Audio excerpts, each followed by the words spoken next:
So with catch pass, I've got there, everyone can do it. But I've also have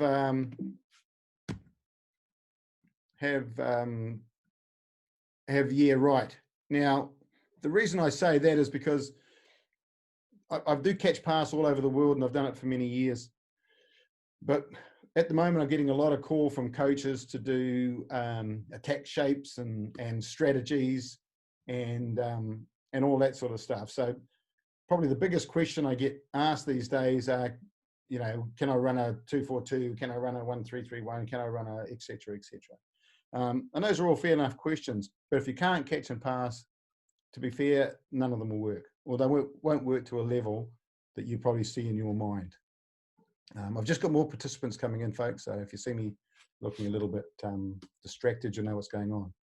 So with the whole idea of making sure that we get our catch pass done, and we have to work on knowing that if you want to use anything later on in the game, catch pass is vital. For me, it's number one starting spot. I know line out and scrum guys will argue with me over that one, perhaps.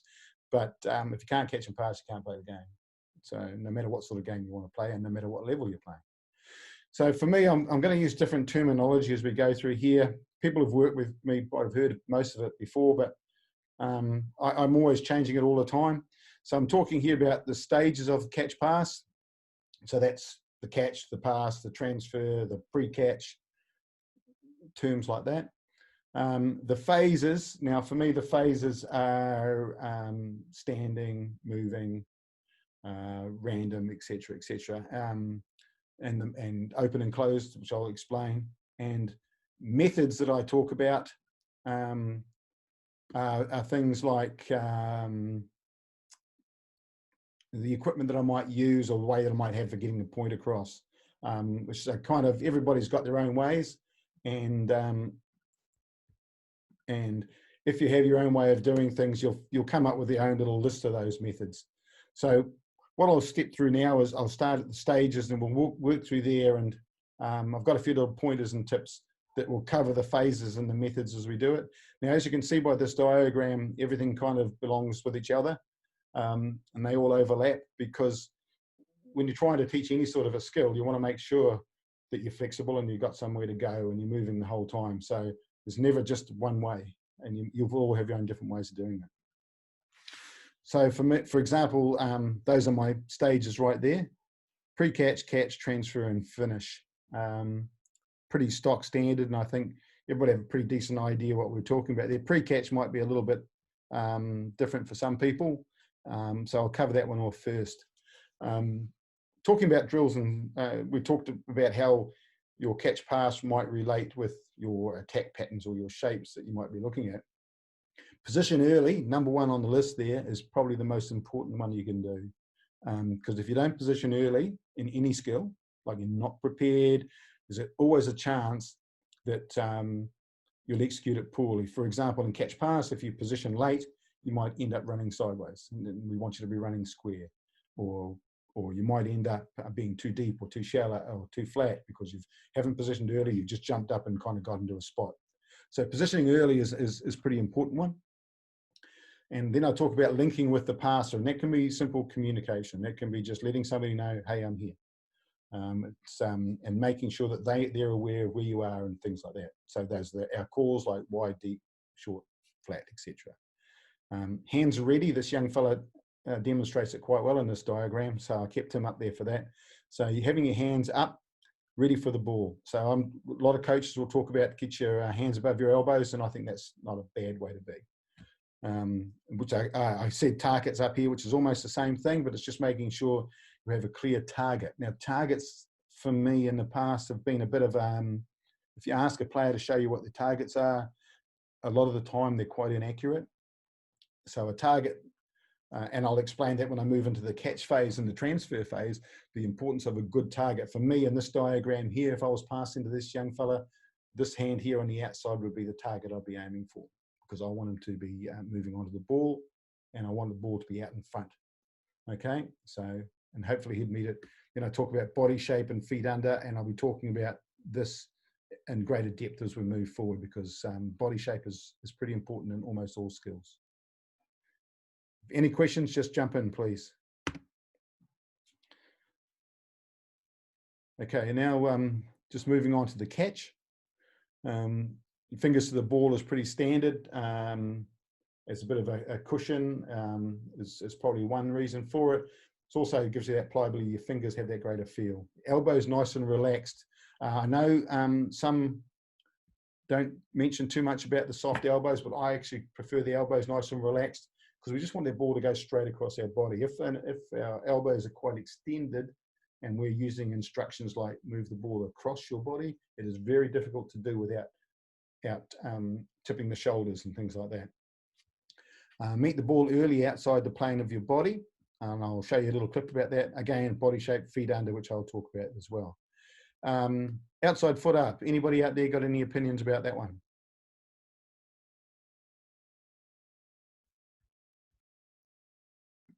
No? No opinions about outside up? Outside foot up? That's all right. Okay, you don't have to have it. But a lot of people worry, for me, a lot of people focus a lot on outside foot up. And I do understand the reason for it. Some people argue that it helps the players run square. It does turn them in a little bit towards the ball so they can maybe have a better vision. But both those things, I think you can achieve both of those things by having the other foot up as well, or just being in a relaxed position. You'll find 99% of the time, when almost every video clip I do when I go down to slow motion, that outside foot will be up on the time they catch the ball. So what's the reason why they say outside foot up? Why? A lot of people say outside foot up because they believe that it'll help the player run square or run straight when they leave. So the next step will take them forward and straight. And other people like the outside foot up because it just opens their vision up to see a little bit better. And I've got no problem with that. If that works for you, I'm happy with that. Does that make sense? But if you have the outside foot up when you pass the ball, when you release, but then when you release the ball, you're going to release on the outside foot, correct? On your inside foot will probably be down when you release, because if you have a look at that diagram of this young fella here, that foot there will come down. So he started with this foot down. You see, then he'll put this foot down, he'll pass back this way. And he's passing back this way. So then that foot will be down. Passes. It's just the way that mechanics work. I think it's just the way we get our timing. But I don't focus on that outside foot because I find, particularly with younger players, they worry so much about getting their feet right that they forget about everything else. And often the catch is the thing they forget about first. Does that answer your question, Fabian? Yeah, thank you. Cool. No worries, mate. I'll just show you guys a little video here about meeting the ball early outside the plane of your body. So the plane of your body for me is inside my shoulders. So we don't want our players to catch the ball here. We want them to catch it out here. Okay. So this is just a little method I've used in the past just to cure up some people. So I'll let you have a look at this video and see what you think, fellas. So Geordie, I want you to look straight ahead. And when you say, Geordie, I want you to turn and I want you to catch this ball before it gets to you. So I want you to catch it here with the hand that's closest to the wall. Okay, Geordie? Cool, okay. Now I want you to keep everything going that way, these bits going that way, and just do that. Can you do that? Okay, ready? Geordie? Good man. Okay, so that's pretty self-explanatory, but what I look for there is the young fella to reach out and meet that ball nice and early. He's a bit straight-armed, but that's okay initially because we're just trying to emphasize the point. Then we can move on and we can actually play a game where they have to catch the ball on that side. Okay, I'll use a tennis ball early just because it gets them a little bit more comfortable. Okay. I'll just move on now to the actual transfer. So we always hear the term ball across body. We hear it a lot, and I'm a big fan. And I'll show you a clip about it in a moment here. But for me, your body shape. See, I've got it how it relates to your body shape here. So your body shape needs to be low and over the ball. Okay, and then the ball is easy to transfer across your body. When I'm not over the ball and I'm quite upright, it's very difficult to move the ball across my body because I'm higher up. my shoulders will tend to lock up a little bit as I move the ball through here. Whereas if I'm down, the ball moves across and close to my body. So I'll show you a clip that will explain that a bit better in a moment, but that comes back from me being an old halfback. We were always told the quickest way was to get the ball as close to our body and out to our target. So I'll show you this clip first, guys, and then we'll have a bit of a chat. There might be a bit of music here, so it might get a bit loud. Tell him trouble's on the way. We have a lot of issues with a lot of our players passing around their body instead of through their body. So through their body is a far more efficient way of doing so. So we come up with a little plan here, just having a fence or any sort of obstacle that restricts their ability to roll their arms around here and finish with their hand over. So we simply just put them up against the fence here, and we just throw the ball, so the ball travels through our body. You can tell by the height that I'm at, which is an optimal passing height when we're running, particularly as inside backs or forwards. Just by keeping it through here, we eliminate the opportunity for players to do this, which they do when they roll the ball around their body, which we find is a slower process and often arcs the ball back towards the receiver. So that's a really good way to eliminate over-rotation of players as they come around and bring their arm over.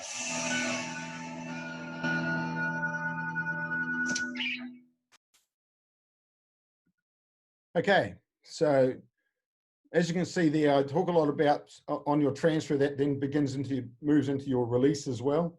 So I talked there about how you roll your hand over the ball, and we want the ball through our body so there's no rollover. We don't swing our elbow out. I get a lot of guys will pass the ball around their body like this. And if you do it yourselves, even as you're sitting there, if you bring an arm around like that on an arc, the release point of that ball can be anywhere along that arc. So if you release it early, the ball will probably travel forward. If you release it late, the ball will probably go backwards. But if you're consistently coming through your body and close to here, your release point is going to be consistently in a straight line, hopefully towards your target. That's why I've got them relating to body shape. I then talk a little bit there above there was also about shoulders level, because we do get a lot of players will pass and they'll kind of lift the shoulder like that and then throw it.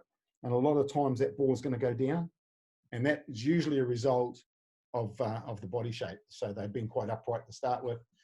They jam up through here and they lack. It's really hard to generate power over that way. And what they'll do is they'll try and generate power by actually spinning the ball out of their hands, which isn't as effective as just as whipping the ball through your hands. And I'll talk about that in a moment as well. So when we talk about running straight and eyes up and all those sort of things. So I'm looking at all these sort of things when we're watching players run, catch, pass. I'm a big fan of throwing the ball hard. Now, if you're at junior level, I understand. But if you're looking a bit higher up, or you're wanting to be a bit crisper, your players are pretty decent, then the next stage would be definitely to throw the ball hard. Gets us used to catching it as well. As in the big boys game, in the senior game, we want to get some width on the field. We're now working against really hard pressing defenses. So defense come really hard. So what a lot of teams have shortened up, or they've got deeper. And both those things, it's basically conceding to the defense. Where, I'm a bit of an attack guy. I like attack, even though I do defense as well. But from the attacking point of view, if we can keep that width, stretches that D, we just have to be then a lot quicker at moving that ball across the field. It's got to be a rocket. So we need the two sides of that is we need to be able to throw it, and the other side is we also need to be able to catch it. Okay, so I'll show you a little clip here of some activities that I've done recently, and how I work on that. And it'll be slightly different, I think, to what some of you guys are probably doing. Just by throwing the ball hard out through the back, using our backhand to dominate, whilst controlling it with our guide hand, allows us to throw that ball faster and get into those outside spaces a lot easier. Okay, boys, now if you want to do a couple of sidearms, please. So remember, it's about our power hand at the moment, really pushing that power hand right through. Keeping our hips pretty square, we're still looking forward. Again, it's all about throwing it pretty hard, boys.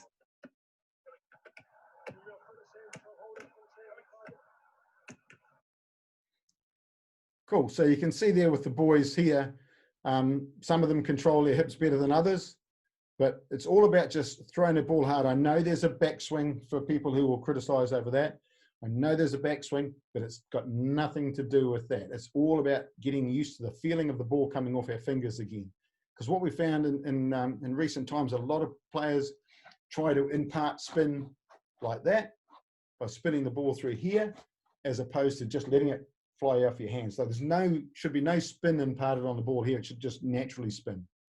And letting the boys understand that they can just throw it as hard as they like. The feedback from the players has been pretty good on that. They like that a lot better than the traditional punch pass. Now, I'm not saying don't do the punch pass, because that was also had its place and its methods.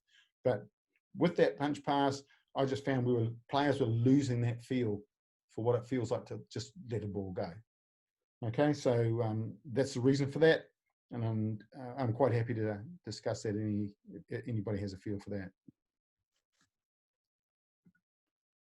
I'll just move on to the finish. So outside arm to the target, inside arm close to the body. So that's his power arm there. This is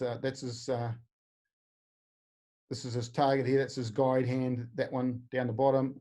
That's his power hand up the top. The reason I love this hand shape, because again, it's what I just spoke about before. We're not rolling over the ball. So if we can learn to finish like that, where the ball is coming through our hands like that, as opposed to over. So we're not putting that spin on it again. I'll show you a little clip here that emphasizes what I'm talking about there. Okay, but the other thing that can help us is the same sort of thing that I use with our tennis ball is my finish. I'm the passer. My finish has to be accurate. So I pop your targets up. Yep. Okay. So I'm always focusing on probably your outside hand. Okay, that's where I'm kind of aiming for. Okay, and it's easy. I just look and there I go. Okay. What I want to be able to do is I want to make sure I finish with this hand here pointing to that target. Like that. Does that make sense? Okay, so even if his targets are up and I'm not looking, I should be able to get him. Okay, because my guide hand is here. If I'm weak through here and my guide hand gets loose, where do you think that ball's going to go? Probably backwards. Not always, but this hand then, your power hand becomes too dominant and it comes off the ball late and you tend to rotate that ball over. So hopefully that makes a bit of sense, what I'm talking about there. So again, I'm talking about that ball traveling close to our body, finishing through with a nice long guide hand here and driving through with my power.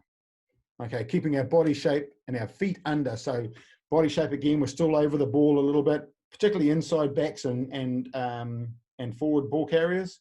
It's a little bit different for the big fellas out to the fast guys on the edges, because they'll tend to be at a higher speed when they're running, catching and passing, and for them, but you'll find that a lot of them, if they're going to throw, they'll just shorten up a little bit as they throw that ball. I also talk about, so that also keeps our feet under us, which allows us to change direction on that, okay, quite easily. And also keep moving, so run, catch, pass, and keep running. So a simple activity, we do a lot of drills with players, and often in the early stages, they'll run and they'll stop, pass, and then move, even though it's slightly just a fine thing.